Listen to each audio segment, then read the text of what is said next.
নমস্কাৰ, মই জুবিন বাবাৰ ছোৱালী কাজলী কৈছোঁ। কাজলীয়ে কৈছোঁ। জুবিন বাবাৰ ছোৱালী কাজলী বুলি কোৱাৰ কাৰণে কিছুমানে চাগে বেয়াও পাইছে, কাৰণ যিহেতু জুবিন বাবাই কৈছে গোটেই অসমখনে মোৰ ল'ৰা ছোৱালী হয়, গোটেই অসমখনে তাৰ ল'ৰা ছোৱালী হয়।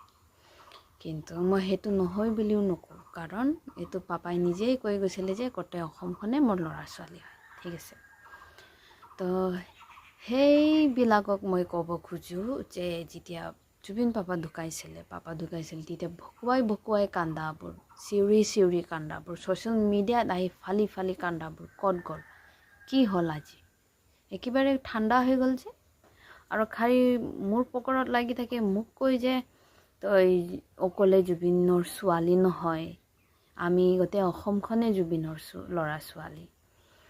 গোটেই অসমখনে জুবিনৰ ল'ৰা ছোৱালী হয়, তই যদি নিজে জুবিনক নিজৰ দেউতা মানিছ বা নিজকে যদি ল'ৰা ছোৱালী বুলি মানিছা, তেতিয়াহ'লে একেবাৰে নিজান কেলে হৈ গৈছে। তহঁতে নাজানা এতিয়ালৈকে আমাৰ দেউতাৰ ন্যায় পোৱা নাই বুলি, আৰু যোনে তাক মাৰ্ডাৰ কৰিছিলে ইহঁতে এতিয়ালৈকে মানে একেবাৰে আৰামত আছে। ইহঁতক উচিত তদন্তও কৰা নাই, এতিয়ালৈকে ইহঁতক শাস্তিও দিয়া নাই। তো সেইবিলাক চাই মোক যে সুধিব পাৰে, তই নিজৰ বাপেক ঢুকালে তই সেনেকা থাকিলি হয়নে, দাঁত ফালি হাঁহিলে হয়নে? আজি দেখোন নিজেই দাঁত ফালি হাঁহি আছে, নিজেই দেখোন চবখিনি কাম কৰিছে যিটোখিনি আম মানুহে বাপেক ঢুকোৱাৰ পিছত নকৰে, সেইবিলাকো আজি দেখোন আপোনালোকে কৰিছে।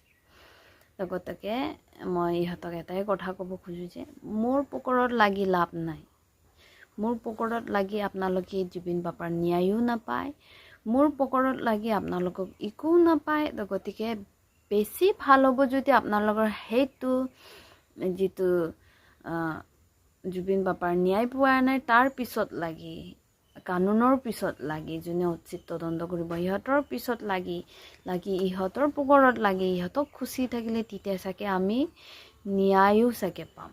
গতিকে মোৰ পকৰত লগা বাদ দিয়ক আৰু জুবিন পাপাৰ ন্যায়ৰ বিষয়ে লাগি ফুৰক। আৰু চবকে কৈছোঁ, যিহেতু চবেই জুবিনৰ ল'ৰা ছোৱালী বুলি নিজকে মানে, ইহঁতক মই কৈছোঁ যদি সঁচাকৈ ল'ৰা ছোৱালী বুলি মানে তেনেহ'লে মনে নাথাকিব।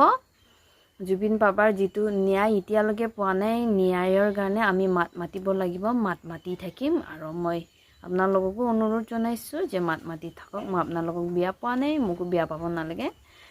গতিকে আমি এক ভইচ হৈ মাতিব লাগিব জুবিন বাবাৰ কাৰণে, যিহেতু মানুহে জুবিন বাবাৰ নামটো লৈ পলিটিকেলছত একেবাৰে ঘূৰাই জেলেপি নিচিনা ৰিচাইকেল কৰি আছে, খিচিৰি কৰি আছে, এইখিনিতো চবেই দেখি পাইছে।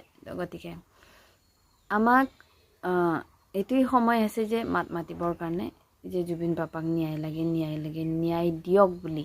অকল জাষ্টিছ বুলি লিখি থাকিলে নহ'ব, কিন্তু আমি সেইটো ক'ব লাগিব যে উচিত তদন্ত কৰক, দোষীবিলাকক শাস্তি দিয়ক বুলি ক'ব লাগিব। যিহেতু লাহেকৈ চব ঠাণ্ডা হৈ যোৱা দেখিছোঁ, তো চবকে সেইটোৱে অনুৰোধ থাকিল যে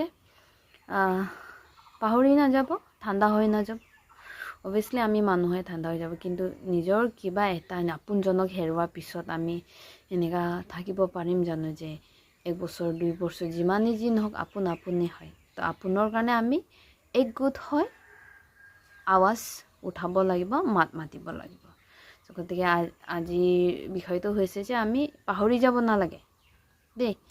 চবেই নিজকে যদি জুবিন পাপাক যদি আমি মা দেউতা, গৰিমা মাক যদি মা মানিছে, জুবিন পাপাক পাপা মানিছে, তোমালোকৰ হিয়াৰ আমঠু হয়, তোমালোকৰ নিজৰ আপোন হয়, তেনেহ'লে জাষ্টিছ ফৰ জুবিন গাৰ্গ সেইটো মাতিব নাপাহৰিব। আৰু লগতে উচিত তদন্ত কৰি